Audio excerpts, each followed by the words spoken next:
नमस्कार, कैसे हैं आप सब। आज हम बात करने वाले हैं आधुनिक भारत के बारे में और आज का हमारा टॉपिक है यूरोपीय कंपनी का आगमन।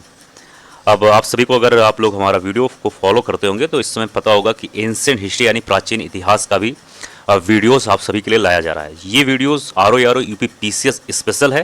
फिलहाल आप किसी भी एग्जाम की तैयारी कर रहे हैं तो उसके लिए भी यह वीडियो आपके है, लेकिन हम लोग आर ओ और यूपीपीसीएस को ध्यान में रखकर इस वीडियो को आपके सामने ला रहे हैं, लेकिन आप किसी भी एग्जाम के लिए इस वीडियो को देख सकते हैं। यहाँ पर सवाल नंबर 1 में कहा गया, निम्न यूरोपीय शक्तियों ने भारत व्यापार में समय समय पर प्रवेश किया। यहाँ पर 4 ऑप्शन देख सकते हैं या फिर 4 पॉइंट देख सकते हैं आप लोग। अंग्रेज, डच, फ्रांसीसी और पुर्तगाली। इनको क्या करना है, इनको यहाँ पर जो लाइन दिया गया इसको पहले ध्यान से आप लोग पढ़ो। इसमें कहा गया है कि तिथि क्रम में मोटे मोटे तौर पर यह पूछा गया कि सबसे पहले कौन आया, उसके बाद कौन आया, उसके बाद कौन आया। सही उत्तर के बारे में बात करें, सवाल का सही उत्तर हो जाएगा ऑप्शन नंबर बी, यानी कि 4, 2, 1, 3। यानी मैं बात करूं तो सबसे पहले पुर्तगाली आए, उसके बाद डच आए, उसके बाद अंग्रेज आए, फिर फ्रांसीसी आए। तो आपको ये चीज़ याद रखना, ये बहुत इंपॉर्टेंट है। पहले आए पुर्तगाली, फिर आए डच, फिर आए अंग्रेज यानी कि ब्रिटिशर्स, फिर आए फ्रांसीसी। ठीक है, तो इसको आप इस तरीके से भी याद कर सकते हो, पी डी बी। एक एक रुक जाइए। सबसे पहले आए पुर्तगाली यानी कि पी हो जाएगा, ठीक है। फिर आते हैं डच, फिर डी, फिर अंग्रेज यानी कि ब्रिटिशर्स, फिर आते हैं फ्रांसीसी यानी कि एफ। तो इसको आप इस तरीके से याद कर सकते हैं, पी डी बी एफ, इस तरीके से याद कर सकते हैं। ये इंपॉर्टेंट चीज़ है, पहला सवाल है आप सभी के लिए।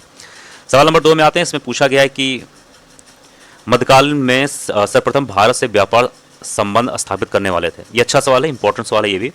सही उत्तर के बारे में बात करें, सही उत्तर हो जाएगा ऑप्शन नंबर डी, यानी कि पुर्तगाली। तो आप सभी को ये मालूम होना चाहिए कि प्रथम पुर्तगाली जो थे वो वास्को डिगामा भारत के पश्चिमी तट पर, यानी कह सकते हो पश्चिमी तट कह सकते हो या फिर पश्चिमी तट के बंदरगाह पर, जो उस बंदरगाह का नाम था कालीकट, वहां पर वो 20 मई 1498 को पहुंचा था। ठीक है, ये चीज ध्यान देना। और वहां पर उसने समुद्री मार्ग की खोज की थी, क्योंकि वो समुद्री के रास्ते से वहां पर पहुंचा था।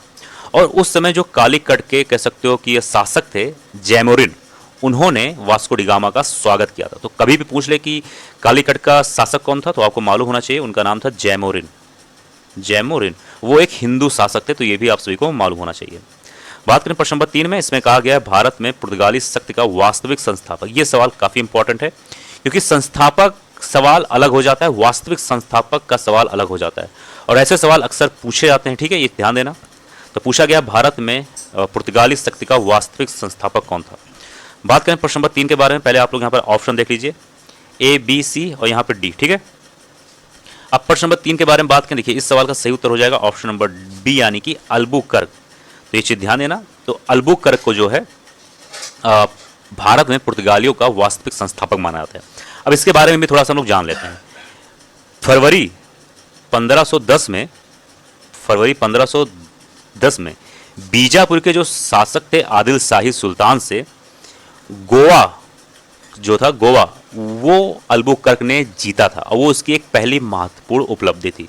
तो कभी सवाल ये भी बन सकता है कि अल्बुकर्क ने गोवा किससे जीता था, तो ये जीता था 1510 में बीजापुर के जो शासक थे या सुल्तान थे आदिल शाही से ये जीता था। और गोवा को जीतने के बाद दक्षिण पश्चिमी समुद्री तट पर पुर्तगालियों का नौसैनिक प्रभुत्व कहीं ना कहीं बहुत ज़्यादा बढ़ गया था। अब जाहिर सी बात है, ये भारत है, गोवा यहाँ पर है, तो ये दक्षिण और पश्चिमी एरिया में कहीं ना कहीं पुर्तगालियों का प्रभुत्व बहुत ज़्यादा बढ़ चुका था उस समय, इसके जीतने के बाद।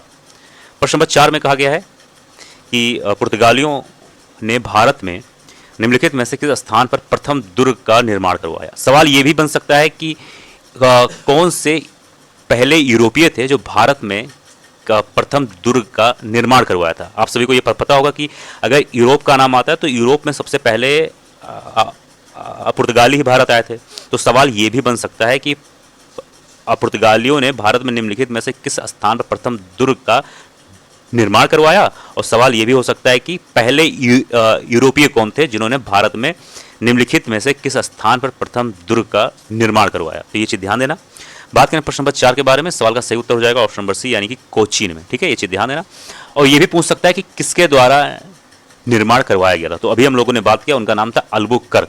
लेकिन जब इन्होंने इसका निर्माण करवाया था तब वो उस समय गवर्नर नहीं थे। तो ये भी पॉइंट थोड़ा सा ध्यान देना।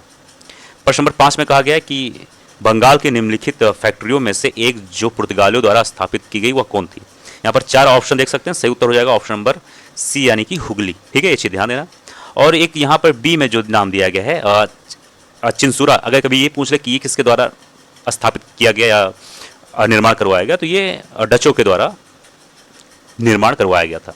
यहाँ पर एक डी में है श्री रामपुर, ये हो जाएगा डैनिश द्वारा। ठीक है, ये चीज ध्यान देना। अब आइए बात करते हैं प्रश्न नंबर 6 में। इसमें कहा गया है कि बंगाल में निम्न में से कौन सा कारखाना डचों ने स्थापित किया था। 6 के बारे में बात करें, सवाल का सही उत्तर हो जाएगा ऑप्शन नंबर बी यानी कि चिंसुरा। अभी हम लोगों ने बात किया।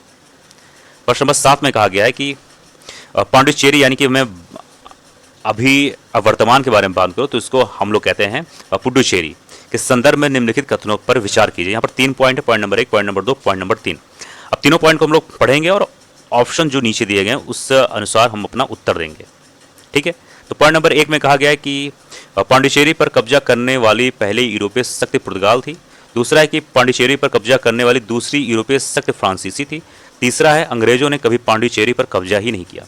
अब बात करें सही ऑप्शन के बारे में, सही उत्तर के बारे में, तो प्रश्न नंबर 7 का सही उत्तर हो जाएगा ऑप्शन नंबर ए यानी केवल पॉइंट नंबर 1 ही सही है। अगर हम बात करें पॉइंट नंबर 1 पे क्या है, पॉइंट नंबर 1 में है कि पांडिचेरी पर कब्जा करने वाली पहली यूरोपीय शक्ति पुर्तगाल थी। तो ये बात एकदम सही है। पहली चीज आपको ये याद रखना और ध्यान देना। अब इसके बारे में थोड़ा सा हम लोग और विस्तार से बात कर लेते हैं। देखो, सबसे पहले तो पुर्तगाली है जो पांडिचेरी पर उन्होंने कब्जा किया। उसके बाद आते हैं डैनिश आते हैं। ठीक है, कौन आता है, डैनिश। फिर डैनिश के बाद आते हैं डच। तो ये भी ध्यान देना, सबसे पहले कौन आता है, सबसे पहले आते हैं पुर्तगाली, फिर डैनिश आते हैं, फिर आते हैं डच आते हैं। ये चीज ध्यान देना। और इसके बाद यानी मैं बात करूं तो 1673 में फिर आते हैं फ्रांसीसी। कौन आता है, फ्रांसीसी आते हैं। ठीक है, यहां पर उन्होंने अपनी बस्ती स्थापित की। फिर फ्रांसीसी के बाद आते हैं अंग्रेज यानी कि ब्रिटिशर्स आते हैं, जो कि 1793 के आसपास इन्होंने इस पर कब्जा किया था। लेकिन जब इन्होंने इस पर कब्जा किया था उसके कई साल बाद 1814 में फ्रांस के साथ, नहीं माफ करिए, 1814 में एक पेरिस की संधि होती है। इसमें अंग्रेजों ने फ्रांस को पांडिचेरी सौंप दिया था। तो ये भी ध्यान देना कि 1814 में एक संधि होती है जिसे हम लोग कहते हैं पेरिस की संधि। इसमें अंग्रेजों ने पांडिचेरी को फ्रांस को सौंप दिया था। तो ये भी चीजें, पॉइंट को थोड़ा ध्यान देना। सवाल नंबर 8 में आते हैं। इसमें कहा गया है कि निम्नलिखित में से कौन कलकत्ता का संस्थापक था। ये भी इंपॉर्टेंट सवाल है। 8 के बारे में बात करें, देखिए इस सवाल का सही उत्तर हो जाएगा ऑप्शन नंबर बी यानी कि जॉब चार्नॉक। ठीक है, ये चीज ध्यान देना। इसके बारे में थोड़ा सा हम लोग कुछ पॉइंट बात कर लेते हैं। कासिम बाजार की फैक्ट्री के प्रमुख जॉब चार्नॉक ने अंग्रेजों के व्यापार केंद्र के लिए हुगली के स्थान पर सुतानुती अथवा सुतनौती यानी कि कलकत्ता का स्थल को चुना था। तो ये थोड़ा सा पॉइंटेड बात है, कुछ चीजें हैं जो आपको मालूम होना चाहिए। आगे आते हैं प्रश्न नंबर 9 के बारे में। इसमें कहा गया है कि निम्न में से किस स्थान पर भारत में प्रथम नगर निगम स्थापित किया गया। 9 के बारे में बात करें, सवाल का सही उत्तर हो जाएगा ऑप्शन नंबर बी यानी कि मद्रास में। तो आधुनिक भारत में पहला नगर निगम जो था 1688 में, ये चीज ध्यान देना, ये चीज थोड़ा इंपॉर्टेंट कर लेना क्योंकि यहाँ पर प्रथम का इस्तेमाल है। तो जहां पर ऐसे शब्दों का इस्तेमाल हो, जाहिर सी बात इंपॉर्टेंट सवाल होते हैं। तो 1688 में मद्रास के पूर्व प्रेसिडेंसी शहर में स्थापित किया गया था। ये चीज ध्यान देना। प्रश्न नंबर 10 में आते हैं। प्रश्न नंबर 10 में कहा गया है कि भारत में ईस्ट इंडिया कंपनी की सफलता का राज क्या था, यानी राज था। तो क्या राज था, यहाँ पर 4 पॉइंट दिए गए हैं। पहले पॉइंट को हम लोग देखते हैं। इसमें भारत में राष्ट्रीय भावना की कमी, ठीक है, पॉइंट नंबर 1 हो गया। पॉइंट नंबर बी में है कंपनी की सेना को पश्चिमी प्रशिक्षण मिला तथा उनके पास आधुनिक हथियार थे, ठीक है। पॉइंट नंबर सी में है भारतीय सैनिकों में राष्ट्रीय भावना का अभाव था जिसके फलस्वरूप कोई जो उन्हें एक मिनट अच्छा वेतन दे अपनी सेवा में लगा सकता था। और ऑप्शन या पॉइंट नंबर डी में है उपयुक्त तीनों। अब मुझे लगता है कि ये पॉइंट को पढ़ने के बाद आप सभी को उत्तर मालूम हो गया होगा, लेकिन फिलहाल हम लोग बात ही कर लेते हैं उत्तर के बारे में। इस सवाल का सही उत्तर हो जाएगा ऑप्शन नंबर डी, यानी ये तीनों पॉइंट जो है भारत में ईस्ट इंडिया कंपनी की असफलता का जो राज है, जो कारण है, ये तीनों पॉइंट सही हैं, ठीक है, ये चीज ध्यान देना। बात करें सवाल नंबर 11 के बारे में, इसमें कहा गया निम्नलिखित ब्रिटिश कंपनियों में से किसे भारत में व्यापार करने का पहला अधिकार पत्र प्राप्त हुआ। अब ऐसे सवाल इंपॉर्टेंट हो जाते हैं जहां पर पहला, प्रथम, अंतिम, बड़ा, छोटा ऐसे शब्दों का इस्तेमाल हो। 11 के बारे में बात करें, सवाल का सही उत्तर हो जाएगा ऑप्शन नंबर ए यानी कि लीवेंट कंपनी। तो सर्वप्रथम लीवेंट कंपनी को 1593 में स्थल मार्ग से भारत में व्यापार करने का अधिकार प्राप्त हुआ था। ये हो गया लीवेंट कंपनी के बारे में। थोड़ा सा अगर हम ईस्ट इंडिया कंपनी के बारे में बात करें तो थोड़ा सा इसके बारे में आप लोग जान लीजिए। फिलहाल इसके बारे में लोग आगे बात करेंगे, लेकिन यहाँ पर थोड़ा सा जान लो।